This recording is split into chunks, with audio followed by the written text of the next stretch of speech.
Assalamualaikum anak-anak. warahmatullahi wabarakatuh. Bagaimana kabarnya hari Halo ini? anak-anak. Ya, sehat Bagaimana selalu kabarnya ya. hari ini?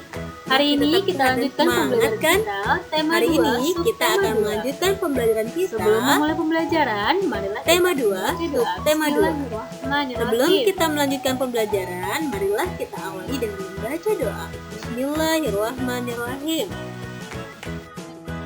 Di pembelajaran sebelumnya, kita sudah membahas tentang organ pernapasan manusia. Apa saja itu? Yang pertama ada hidung. Terus ada faring, laring, bronkus. Bronkus memiliki cabang yang akan kita sebut sebagai bronchiolus. Paru-paru, di dalam paru-paru terdapat alveolus sebagai tempat pertukaran oksigen dan karbon dioksida. Dan ini ada otot diafragma yang berperan saat kita melakukan pernafasan perut. Saat kita memasukkan udara atau akan kita sebut sebagai inspirasi, sebaiknya melalui hidung karena di hidung terdapat rambut-rambut halus atau silia yang berfungsi untuk menyaring kotoran, sehingga udara yang masuk ke organ pernafasan kita itu lebih bersih. Untuk proses pengeluaran nafas yang mengandung karbon dioksida disebut dengan ekspirasi. Sebaiknya melalui mulut. Rongga mulutnya, ya. Nah, sekarang akan kita lanjutkan materinya tentang gangguan pada sistem pernapasan manusia. Anak-anak, banyak sekali faktor yang menyebabkan gangguan pada sistem pernapasan manusia. Yang pertama ada faktor fisik, yang kedua ada faktor lingkungan, dan yang ketiga ada faktor penyakit. Yuk kita bahas satu persatu. Untuk faktor fisik, coba perhatikan gambar. Ini adalah gambar seorang bayi yang bernafas dengan alat bantu pernafasan. Biasanya dialami oleh bayi-bayi yang terlahir prematur. Hal ini dikarenakan organ pernafasan bayi tersebut belum berkembang secara utuh, sehingga dia memerlukan alat bantu pernafasan. Gangguan pernafasan faktor lingkungan dapat disebabkan lingkungan rumah kita yang kotor. Coba perhatikan gambar, banyak sekali sampah yang berserakan. Selanjutnya, kita berada di lingkungan banyak asap kendaraan, asap pabrik yang banyak mengandung gas karbon monoksida, sehingga itu akan meracuni sistem pernafasan kita, dan juga asap rokok. Jadi hati-hati dengan asap rokok. Rokok itu ada dua ya, Nak, ya, ada perokok aktif dan perokok pasif. Pernahkah anak-anak berada di kondisi seperti pada gambar?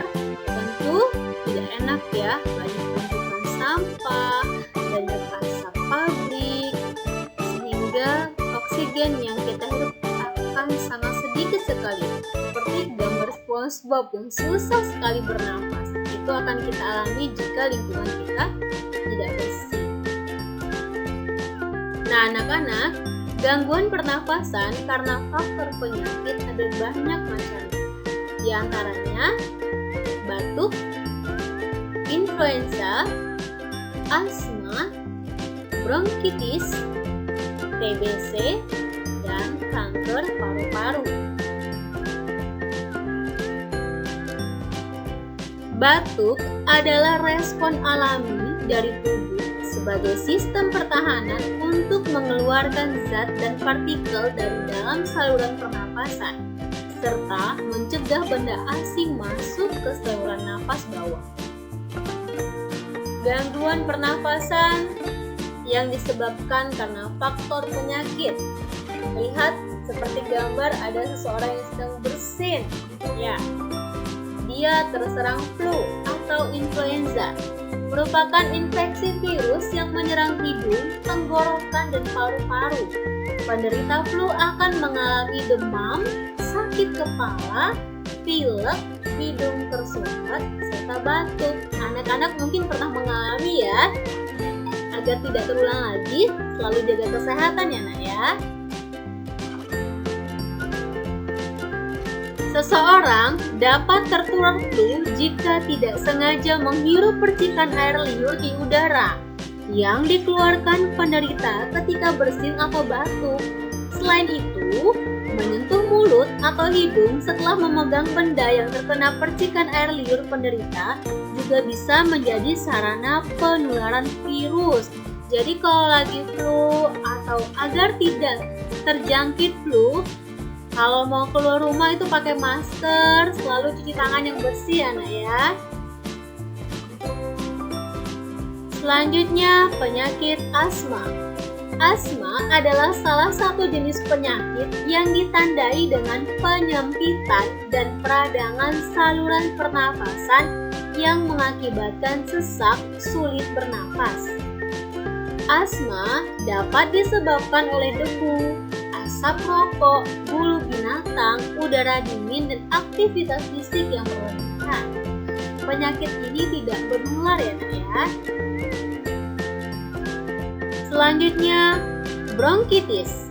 Bronkitis umumnya disebabkan oleh adanya infeksi virus yang juga menjadi penyebab seseorang terkena gangguan ispa. Salah satu virus yang menyebabkan bronkitis adalah virus flu. Virus ini bisa menular dari percikan air liur seseorang yang terkena penyakit ini. Gangguan pernafasan selanjutnya adalah TBC atau tuberkulosis yang juga dikenal dengan TB. Adalah penyakit paru-paru akibat kuman Mycobacterium tuberculosis.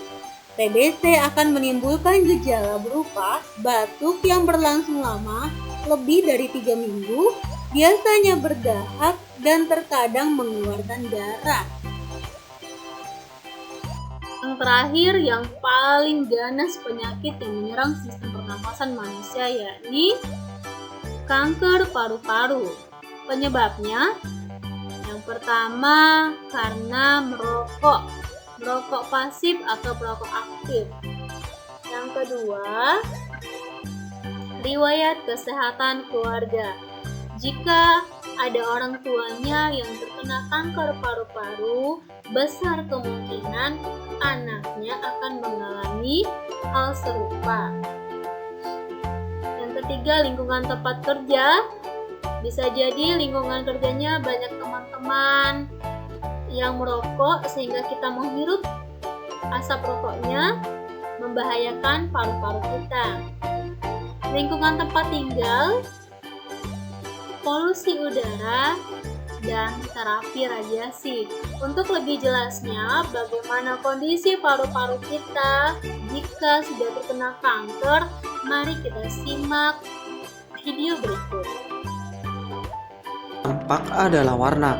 Paru-paru yang sehat berwarna merah muda, sedangkan paru-paru perokok yang terkena kanker berwarna hitam.